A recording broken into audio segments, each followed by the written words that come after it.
Hello, everybody. Hello, everybody. Hope you're having a great Wednesday thus far. It is September 12th. Thanks for being with us today for Live with Lee and Hayley. I'm Hayley Harmon alongside Lee Cruz. And I'm worn out. We went to High Vitals. High Vitals I thought it was going to be High Vittles. They tricked me. Yeah, I told him it was a restaurant. And then we had to go work out. Then we had to work out. And boy, did we work out. We did. It's this gym that just started earlier this year in Nicholasville. Rhythmic cardio. It's cardio drumming. Well, it's the same thing. Yeah, but if you want to call it rhythmic cardio, you go for it. You use drumsticks. They have the huge, like, exercise balls, that you'll use, but they have that, and you're literally drumming on it and doing all this. I mean, sitting on a tub. It's hard to describe. Yes. What is a tub? I thought you meant you were sitting on a tub. I was like, is that what you were doing? That's like the Cialis ad. Like the Cialis ad. No, the ball sits on the thing, on the tub. On like one of those 5-gallon, drum things, and then you're drumming. Banging away. It's really cool. Yeah. I've never been to a class like it, and it has taken off. Well, they have a waiting list. It's so popular. And when we started, I thought, I don't think this is going to be that difficult. Yeah. And then halfway through the song, I'm like, oh, God. I know. I'm looking for the paddles. So you may have to bring me back. Yeah. I bring my defibrillator no matter where we go. She does. She for that very reason. Because of my advanced age. Because of his advanced age. He's finally coming around. One time, though, you have told me, you really do have a deep-seated, quiet fear that one day you may keel over and I'll need to save your life. That is true. He checks periodically to make sure I'm up on my CPR skills. Well, because last night I had pain in my left arm. And I thought, well, I wonder if that's all right. Is that normal? Yeah, that's normal. Oh, it's not. Had you worked out? No, you hadn't worked out. No, I hadn't worked out. Had you? Well, here's what I learned. Because I was on a super duper antibiotic. Oh, after you were sick, yeah. It's time for Uncle Lee's science class. Okay. Apparently, I love this. The super duper antibiotics somehow on a cellular level can work their way through the membrane of the bacteria. Well, the genetic marker that's similar to that apparently is tendons and ligaments. So some people on these super antibiotics will get tendon or ligament pain. Really? Yeah. And like I read that some guys taking this, they've just been standing there and their Achilles pops. Which they say sounds like a shotgun when that pops. Like, it's so loud. Ugh, gross. Well, I really don't want that to happen to you. Because I cannot aid in any way. I'm off that now. I got off that. You're off that. You're off the juice. Okay. I'm off the juice. Well. I'm good. You're good. I like your tie, by the way. Little horse action. Looking good. Thank you. Looking cute. Right. Appreciate you. But yeah, so we're going to have that story for you from High Vitals Fitness coming up next week because they are in Nicholasville, but they're hosting a really fun event coming up next weekend at the Castle, closer to us. So it's going to be great. Coming up at the Castle Tuesday night. Yes, that's right. You want to tell our friends about it? Yeah, sure. I'll be there doing comedy. That's right. It's going to be good. Have you done a show there before? Never. Awesome. First time. Is it going to be on the roof? I think it's on the roof. That's so cool. They won't let me in. Right. I got to go up on the roof. You have to go up on the roof and just shout down to people. Yeah, that's right. That's great. That's great. You English pig dogs! They're not. It's going to be a one-time show. I think we can pick up that vibe. It's a one-time show. Your mother was a hamster and your father smelled the wetherberries. That's what I'm going to say. Oh, my gosh. Is that from Robin Hood Men in Tights? No. Or? No? Okay. Monty Python. Oh, yes. Holy Grail. Okay. Know your work, lady. Oh, jeez. You ready to do some hot topics? I am. Let's get to it.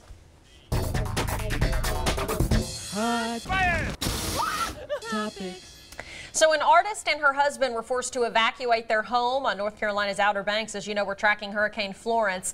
The artist is pregnant and didn't want to be cut off from hospitals in case of an emergency. And look at this. They painted this message on the plywood they used to protect their home. The family is going to relatives in Maryland to wait out the storm. Florence, as we've been reporting, is expected to hit the Carolinas late Thursday or early Friday. So this pic has gone viral. F off, Flo. That means fly off, Flo. Fly off. Yes, please don't send us the emails. Oh, interesting. One of our guys, his parents have to come up, I think. One of our guys. Well, I could say his name, but I don't know that he wants me to say that. Oh. He just told me earlier. One of our LEX 18 employees? Yes. Okay. Well, go ahead. What? What, are you acting like I'm I don't know. When just saying one of our guys, I was like, do we have a guy? Oh, yeah, we Who's got our a guy? lot of guys. We got all the guys. Jesse? So. Anyway, finish your story. Well, my sister lives on the coast in South Carolina, and she had to evacuate. She was under the mandatory evacuations. And so, so she went ahead and left yesterday because they didn't want to get caught up in all the traffic of everybody trying to get out, because I think the official time was noon. So they got up and left at like 4 in the morning yesterday. And as you know, I'm from Tennessee, and normally they go just like inland a little bit when the hurricanes hit, because this has been happening, you know, year after year. They drove and surprised my parents in Nashville. How'd that go? Great. Caught my mom totally off guard. Was there a video of that? No, I told my dad, because my dad knew they were coming, and I said, you've got to video this. And apparently he went into my mom's office at work and said, hey, honey, there's somebody here to see you. And she said, oh, no, Perry, I'm busy in here, and I look terrible. I went to the gym this morning. I can't see anyone. I can't see anyone. And meanwhile, my sister's standing outside of the door like, so she said she finally walks in, and my mom was like, you're a liar. You told me. So she was very, very shocked and very excited. So, and yeah, I think my sister may come up here for a couple of days and visit me as well. So, yeah, so I'm glad that she is safe. And yes, we're going to keep tracking the storm. And did you see what Tom Ackerman tweeted this morning? Yeah, he actually talked about it a while ago. It really puts it in perspective. Yes, and he talked about it on the noon, I guess. It's the size of 3 Kentuckys. 3 states of Kentucky can fit inside this storm, and it's, what, 100 miles larger than Hurricane Katrina? Yeah, but it's not as strong, though. But still, it just puts into perspective. It's a big storm. I don't know why you want to argue with me on this. I don't want to argue. I can't take you this week. You are all over me. I'm just saying, I know it's a big storm, but that's because I went to Why Tom. can't you be amazed at Tom Ackerman and how he puts it into perspective for those of us to understand? It's a great illustration, and I went over to Tom. I said, listen, Hayley and I got in this thing earlier. I was trying to tell him about it in the car, like, Tom put out the coolest thing. And it is cool. It's a great illustration. But I said that doesn't mean, that's what I was trying to tell you. It doesn't mean it's more powerful than Katrina. And he said it's not. I didn't say it was more powerful. You were alluding. You were trying to sell me on this massive superstorm. No. What conversation were you part of? Were you in an alternate universe when we had this conversation earlier? A Australian cartoonist drew a controversial newspaper cartoon of Serena Williams at the U.S. Open. There's the guy right there. The cartoon published in an Australian newspaper. It shows Williams jumping up and down on a broken racket, and the umpire telling a blonde, slender woman, meant to be Japan's Naomi Osaka, who is actually Japanese and Haitian, can you just let her win? The image went viral online. Critics slammed it, calling it racist and sexist. Artist says it depicts Williams' fiery response to a penalty at the Open and that people are interpreting it the wrong way. Williams sparked controversy during her loss to Osaka when she accused the umpire of sexism and being a thief. Williams was fined $17,000 for 3 code violations during the match. So he is not, he's saying that he just is depicting what happened. He's not. Yeah, well, he does caricatures. Yeah, because it obviously. Of everybody that he attacks. Right. You know, or points out in his cartoons. He clearly didn't watch the match if he thinks the woman who won had blonde hair. Because as we said. Well, I read a review about that. Actually, they were defending the cartoonist, and that was their only complaint. Is like, why was she I don't see why people are upset by this, but why is, other than, I guess she does have blonde hair? Yeah, her hair it doesn't look like Osaka over there. Yeah, it doesn't look like her at all. So that's my issue with it. I mean, obviously this doesn't look like Serena's face, and I don't think this is a very flattering No, but I don't think that was his intent I don't either. I think he was just, you know, cartoonist, larger than life, things like that. So, a city in Canada is going viral because of a popular park built on a landfill. It's actually the highest point in Winnipeg, Manitoba. The official name is Westview Park. Most people, though, call it Garbage Hill, as you see there. Oh, it's got a little Hollywood side. It's like Hollywood, but smellier. Hooray for Garbage Hill. Hooray for Garbage Hill. Over the weekend, someone celebrated the hill with the wooden sign. It was planted in the Hollywood style. It's drawn visitors from all over, people taking selfies in front of it. City workers, though, came and took the sign down. I know, causing a lot of trash talk on social media.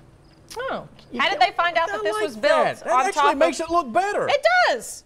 It does. People have no sense of humor If you don't want a anymore. landfill, don't throw trash away. Don't make trash. Well, hip-hop star Cardi B and also Nicki Minaj got into a fight Friday during their New York Fashion Week they attended. It happened at New York City's Plaza Hotel when the two were leaving the party. Police were called. Nobody was arrested. It's unclear what led to the fight. Cardi B wrote on Instagram after the quarrel that Minaj had criticized her parenting skills. Cardi B gave birth to a daughter back in July. Minaj has yet to comment on Friday's fracas. That's not actually true. Minaj has commented on it. She has? What'd she yes, say? she has come out and she has said, essentially, she was like, someone needs to get Cardi help, is what she's saying. She says, because Cardi said the reason I did it is because she had been talking about my child and talking about me. And then, yeah, Minaj has come out and said, I never said anything. I don't know what she's talking about, and she needs to get help. I think what she said, she was essentially like, Cardi B is at the height of her career, and she's a superstar, and for her to act like this when I didn't do anything is what she's saying. So there's some sort of issue in regards to the child. Nicki's saying she didn't say anything. Cardi says she did. But well, I hope it gets worked out, because I don't think I'll sleep tonight. I know, right? Well, did you see? Cardi left. She had a big welt on her head right here. And they're saying Nicki. So there was a punch thrown? No, they're saying when she was trying to get after Nicki, I don't know if she knocked into someone or something like that. She took off her shoe and threw it at her. Either way, they're angry. Come on, you two girls are better than this. No need to be acting like this. Don't take your shoe off. Well, Twitter is burning up over Alex Trebek's surprise look. Saturday, Jeopardy posted a promo for his 35th season. Oh. First thing fans noticed, that dude's got a beard. Even has its own Twitter page, Alex Trebeard. Jeopardy set up a poll on their Twitter page, giving fans a chance to decide if Alex should keep his new look or shave it. The votes were counted, and fans voted in favor of keeping the facial hair. Oh, gosh, I wish she'd grow the Santa beard. That would be epic. I like it. I don't think there's anything wrong with it, but it definitely does look so different. It makes him look professorial, you know. Yes. That's better than that 70s stash right at the head we saw earlier. I like the OG stash. He looks great. He looks great. He looks more distinguished there with that. Yes, he does. So we have a great update today. Jeffrey Owens, who played Elvin from The Cosby Show, as you know, he's been in the news lately. People say he was job shamed. He has joined the cast of NCIS New Orleans. I love it. Yes, he was job shamed. You probably remember for working at Trader Joe's. A woman who went in took a photo of him and posted it online. It went viral. A lot of actors spoke out in support of him, saying, hey, you got to pay the bills. Well, we have learned he'll be in at least one episode of NCIS where he will play an old friend of Scott Bakula's main character, Pride. The episode is expected to air in late October. As you know, Tyler Perry offered him a job. Nicki Minaj, I think, said, I'm going to give him $10,000 or something like that. You know, so he had said the residuals from The Cosby Show, obviously, when that whole situation blew up and they stopped airing it, he said that affected him financially. I bet. Props to him for getting a job, and no shame, work at Trader Joe's. There's nothing embarrassing about that. What I like about Jeffrey is I saw an interview he did with Good Morning America, I believe. Yeah. And you know, they were kind of talking about how what happened afterwards and all the new fame that he's gotten over this. Right. And they said, well, maybe you'll get a job for this. And he goes, well, I don't want a job just because of this. He goes, if somebody wants to offer me an audition and I win it, yeah. Right. So I respected him for saying that. No, don't just give me a job. Right. Only if I earn it. Yeah, only if I deserve it. I like that work ethic. Yes, definitely. Good for him. Yeah. Okay, stick with us. If you like spicy food, Joella's Hot Chicken serves exactly what its title says, Nashville-style hot chicken. The Cluck Cone launches today. It's a new product. You have to say that very slow. The Cluck Cone. We'll have that coming up. Yes, we're going to talk about that straight ahead. Stay with us.